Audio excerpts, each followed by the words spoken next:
Hola, ¿qué tal? Buenas noches, soy Kimberly Armengol. Muchísimas gracias por acompañarnos en Debate 22. Como usted lo sabe, esta semana la hemos dedicado a este diferendo entre México y Estados Unidos. Trump anunció el jueves pasado la imposición de aranceles que empezarán en el 5% el próximo 10 de junio, que podrían ascender hasta el 25% en octubre a todos los productos procedentes de México, como castigo por el creciente flujo migratorio a través de la frontera común. El mandatario amenazó, como es su estilo en Twitter, con mantener los gravámenes hasta el momento en el que los migrantes ilegales que vienen por México a nuestro país paren, así fue como lo dijo. Mientras tanto, el presidente Andrés Manuel López Obrador le comentó a Trump a través de una carta de 2 páginas que México estaba haciendo todo lo posible por detener el flujo de migrantes, pero se negó tajantemente a violar los derechos humanos para alcanzar este objetivo.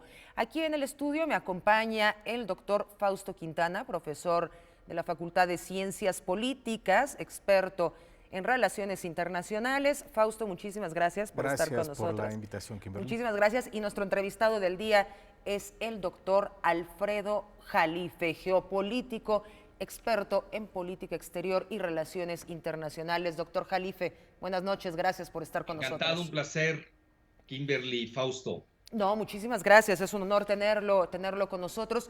Cuéntenos cuál es su perspectiva de este diferendo que está sucediendo y justamente hoy miércoles, un día crucial. Mira, yo creo que el peor error es creer que se trata de tarifas solamente, ese sería el castigo. Lo que está erigiendo Trump es un muro tarifario porque no ha podido erigir su famoso muro.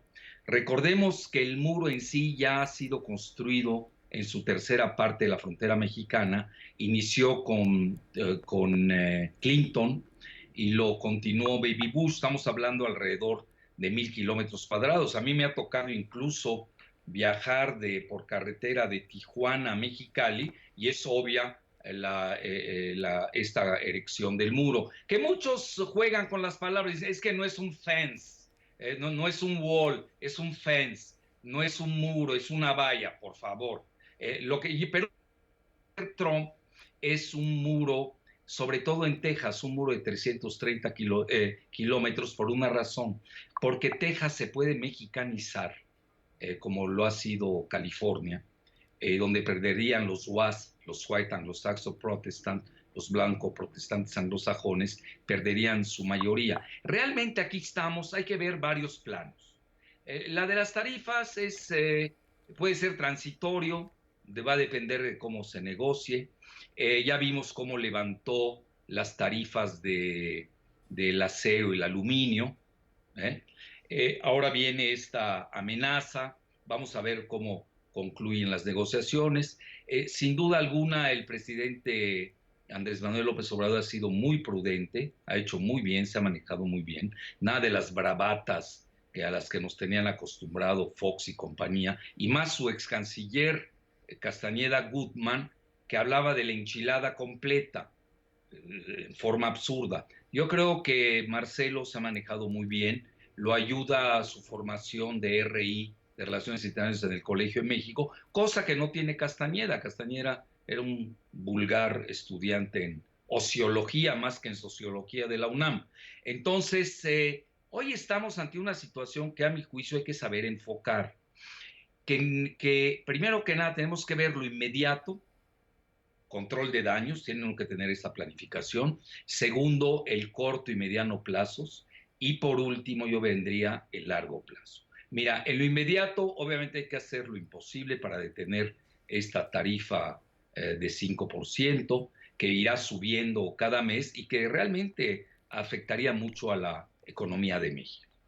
Yo, más que nada, ojalá se hayan dado cuenta el equipo de Ebrard. Me llama la atención que no haya ido la secretaria de Gobernación, porque realmente el asunto es migratorio. Es más, Kimberly, yo he estado dando ideas de que México ya necesita un ministerio de la migración, porque mira, hoy lo resolvemos, quizás lo pueda resolver Marcelo, que es muy talentoso en ese sentido, pero si no lo resuelve, es decir, vamos a tener el problema de largo plazo, porque Centroamérica está totalmente desahuciada.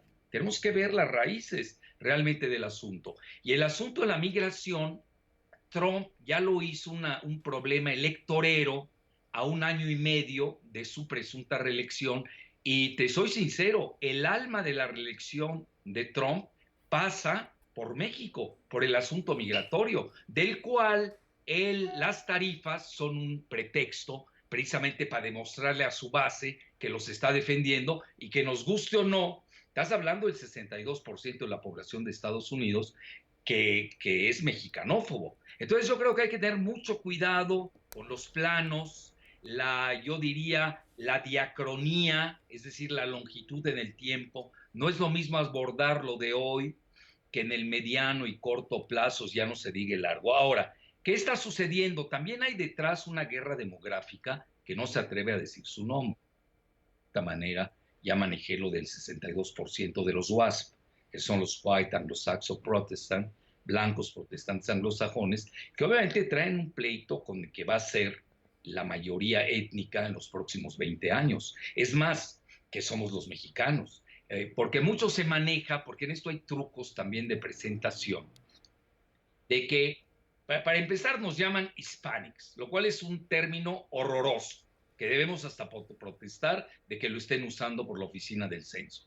Los mexicanos no somos hispanics, somos mínimo latinos, o que nos llamen mexicanos, por una sencilla razón, porque el 18% de los llamados hispanics por la oficina del censo en Estados Unidos, el 80% somos mexicanos. Entonces, que nos llamen mexicanos, en lugar de que nos estén llamando de otra manera. Y vamos a ser la primera etnia en Estados Unidos en los próximos años. Ahora, a esto de Centroamérica, que es de una gran complejidad, que tiene raíces desde la Guerra Fría, todo el asunto del Irán-Contras, etcétera, la guerra civil en Guatemala, todo de El Salvador, que tiene el 20% de su población en Estados Unidos, que prácticamente los 3 países llamados del Triángulo Norte dependen mucho de las remesas que vienen de sus connacionales que viven en Estados Unidos. Ahora, alguien haría la pregunta, ¿y por qué no se quedan en México?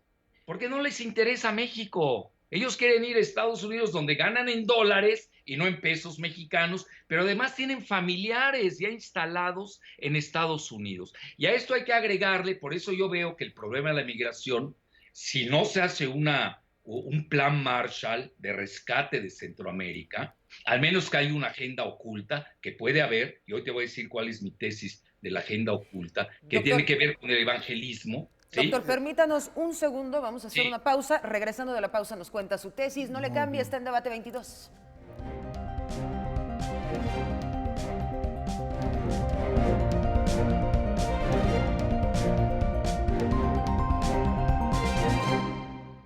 Estamos de vuelta aquí en Debate 22. Ahorita vamos a escuchar al doctor Fausto Quintana, pero antes de irnos a la pausa, lo interrumpimos, doctor Jalife, tenía una idea.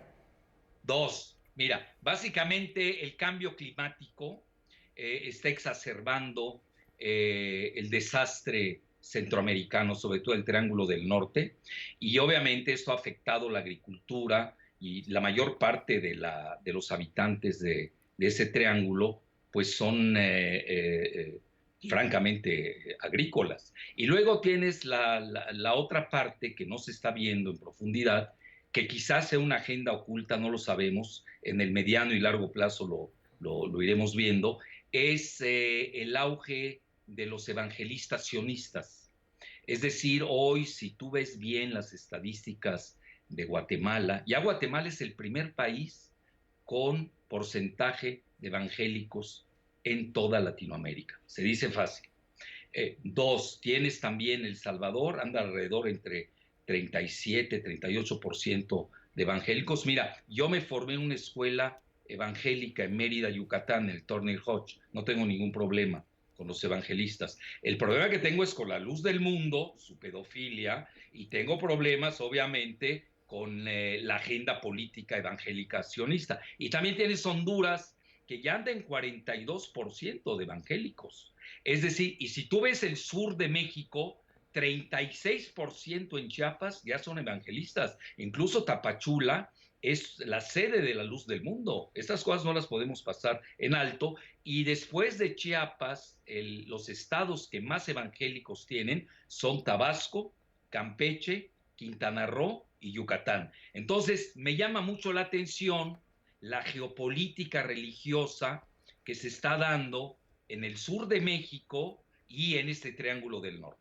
Ahora a tus órdenes con las preguntas. Doctor Fausto Quintana. Gracias. Doctor, hace un momento señaló que Andrés Manuel y la comitiva encabezada por Ebrard estaba haciendo bien las cosas. Ahora le pediría desde una perspectiva crítica, tanto en materia migratoria como en el tema de la lucha contra el narcotráfico, ¿cuál sería su opinión al respecto? Y también el posicionamiento que tiene Andrés Manuel de no salir del país, de no querer participar en los encuentros internacionales. Si bien sabemos que Ebrard conduce la política exterior también es conducida por el Ejecutivo, y la participación de Andrés Manuel en el G20 a finales de mes podría dar resultados para hacer un frente común a nivel global contra esta estrategia de Trump del garrote y la zanahoria. Ahorita parecerían que fueran 2 garrotes, 3 garrotazos y una breve zanahoria.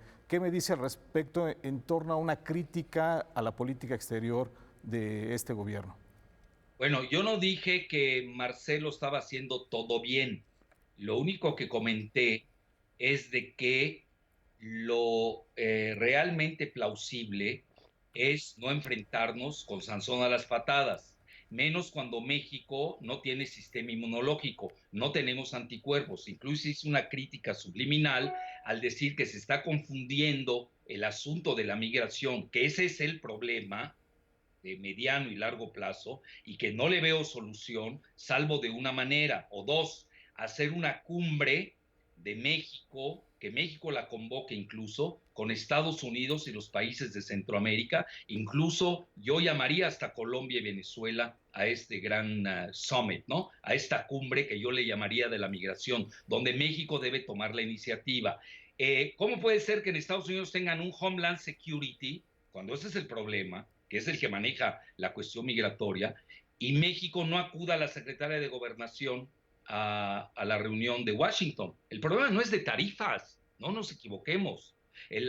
Las tarifas son el muro de Trump, pero el verdadero objetivo de Trump es ganar las elecciones, reelegirse, y está usando el asunto migratorio precisamente como coartada. Ahora, México también tiene que tener ya una Secretaría de Migración, exprofeso. Es decir, la Secretaría de Gobernación ya no se da abasto realmente para esta gran cantidad de problemas, sobre todo que estamos viendo la dimensión. Ahora, en lo que se refiere al G20, yo lo he expresado abiertamente. Yo soy de la idea que Andrés Manuel, ojalá podamos convencerlo de aquí a la cumbre de Osaka el día 28, sí debe ir a la cumbre del G20, por una sencilla razón. Y tenemos que entender que los problemas ya no se manejan con Trump a la antigüita, es decir, en el viejo orden mundial, que viene totalmente fracturado y alicaído. Hoy Trump, él es el que decide. Por ejemplo, hoy se iba a reunir Marcelo con Pompeo. No sé qué tanto sirva, realmente se los digo abiertamente. Y además, cuando está rodeado que del secretario de Agricultura, la secretaria de Economía, el subsecretario de Comercio, que todos son personas excelentes de primer nivel, nadie está poniendo en tela de juicio su capacidad. Lo único que estoy manejando es que no es el enfoque no son las tarifas, el enfoque es la migración, y obviamente tenemos que aportar algo de nuestra parte a un problema que creó Estados Unidos desde la Guerra Fría en Centroamérica, que nosotros somos nada más freno de paso. Entonces, ¿por qué tiene que ir Andrés Manuel? Por una sencilla razón, porque Trump ha llegado a una política unidimensional y unipersonal. Él es el que resuelve. Así hay que decirlo abiertamente. Incluso no sé qué tan bueno y benéfico haya sido reunirse en estos momentos antes de haber visto al presidente Trump con el Partido Demócrata. No lo sé, el tiempo lo dirá. Pero ahí va la principal. Tiene que reunirse Andrés Manuel con Trump. que ellos tienen que arreglar este problema porque así se maneja Trump. Nos guste o no, es el presidente legal de Estados Unidos y probablemente hasta se relija. Y no tenemos, imagínense si se relige, pues vamos a tener año y medio más 4, 5 años y medio de confrontación. Y además, ir a la cumbre del G20, Andrés, te tiene que placer. Yo no comparto su idea, doctor, en el sentido en que hay que dar un bloque contra Trump. Nadie lo va a hacer. Ni China ni la misma Rusia lo van a hacer. No hay que ser ilusos en ese sentido. No creo que los otros miembros del G20 de tipo Argentina, Brasil, Turquía lo hagan. Hay que ser realistas. Y menos Doctor, si me, la parte si me, europea, si menos me la veo por permite, ese lado. si me Entonces, per- eso de que Andrés va a crear un bloque en contra de Trump se me hace muy fantasioso. Entonces, nosotros lo que tenemos que ver es que Andrés participe en el G20, ojalá recapacite, se placee, vea cómo está el pulso del mundo, tienen que conocerlo, y además tratar, intentar de ver a Trump, que no va a tener tiempo, lo digo abiertamente, porque Trump va a negociar hasta el final con el mandarín Xi y también quiere negociar con el presidente Vladimir. Fausto. Sí, doctor, frente a este uso político que le está dando Trump al fenómeno migratorio, ¿cuál es su opinión de los actores y los grupos de presión al interior de Estados Unidos? Entiéndase los partidos políticos, los republicanos, los demócratas, las cámaras de comercio, los gobernadores fronterizos. ¿Qué van a hacer al respecto? Porque unas tarifas de esta naturaleza también va a afectar la economía de Estados Unidos. Obviamente.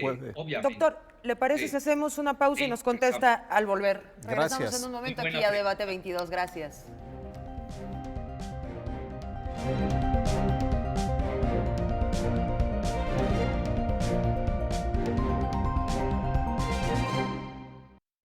Estamos de vuelta en la recta final, no nos va a alcanzar el tiempo. Doctor, nos quedamos con la pregunta del doctor Quintana antes de la pausa.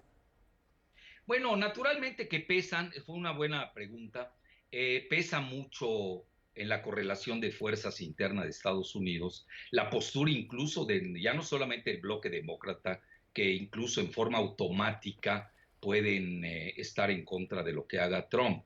Pero tampoco son suicidas. Ahí está el asunto del impeachment.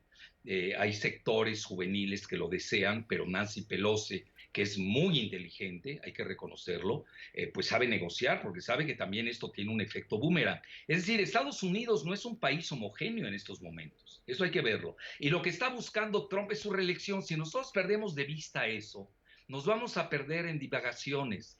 Trump, a año y medio de la elección, el primer martes de noviembre, va a usar el asunto de la migración y va a estirar la cuerda, obviamente sin que ésta se rompa. Hemos visto cómo Trump se ha retractado de varias cosas. El asunto de Venezuela, incluso el mismo Mike Pompeo, que es secretario de Estado, ha dicho que la oposición en Venezuela pues es prácticamente no se puede encontrar y poner de acuerdo. Con Irán está ya dispuesto a negociar, incluso ya mandó al primer ministro japonés Abe, etc. Hay que conocer el pulso de Trump, que tampoco está loco, no nos equivoquemos en México. Obviamente yo por ser mexicano no puedo ser trumpiano, eso es evidente, pero tengo que también reconocer, conociendo bien el asunto de la salud mental, quizás por eso soy más respetuoso del área cerebral, tampoco está loco. Él blofea, juega al máximo, ve quién, está en su libro The Art of the Deal. Dice, con el débil lo aplasto y con el fuerte negocio. Entonces, no quiere decir que México tenga que someterse. Lo que nosotros tenemos que decirle a Trump es que el efecto que va a tener en las tarifas es que va a crear más migrantes, ya no centroamericanos, sino mexicanos. Y mañana vamos a tener al boat people que sufrieron tanto Bush como Clinton como Obama, ya no de cubanos, sino de mexicanos. Eso es lo que hay y no lo va a poder resolver, porque eso nadie lo puede resolver a ningún nivel. Entonces, hay que entender de cierta manera cuál es la postura de Trump, cuál es su margen de negociación, etcétera.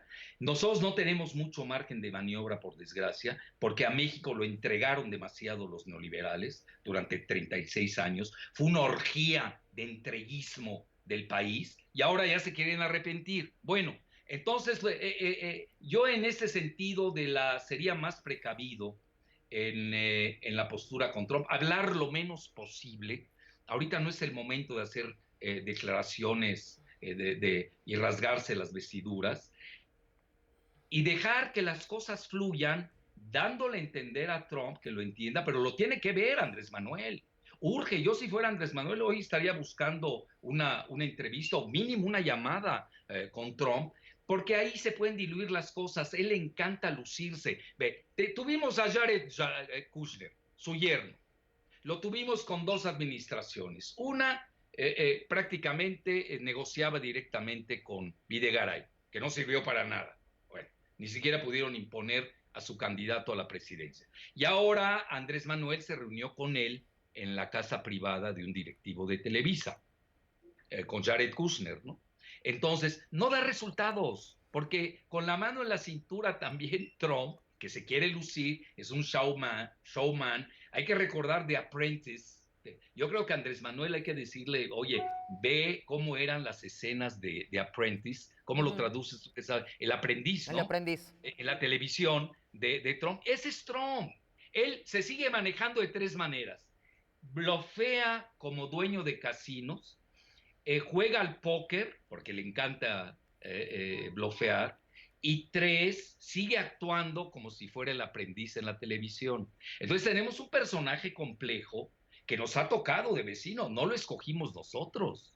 Incluso el voto mexicano es netamente anti-Trump. Entonces tenemos que saber manejarnos más allá de Pompeo, más allá de Wilhelm Ross, más allá de Jared Kushner. Ya tiene Andrés Manuel, yo creo que ojalá alguien se lo haga llegar de mi parte, tiene que negociar él ya directamente con Trump. Le encanta eso a Trump, porque le gusta lucirse y va a decir, yo lo arreglé, yo sometí a los mexicanos, yo hice, yo defendí a los blancos. Veamos cómo se manejó con Kim Jong-un, el de Norcorea. Fue un asunto personal, etcétera. Y igual él está buscando ahorita igual negociar con Irán y si puede hasta con el Supremo Ayatollah.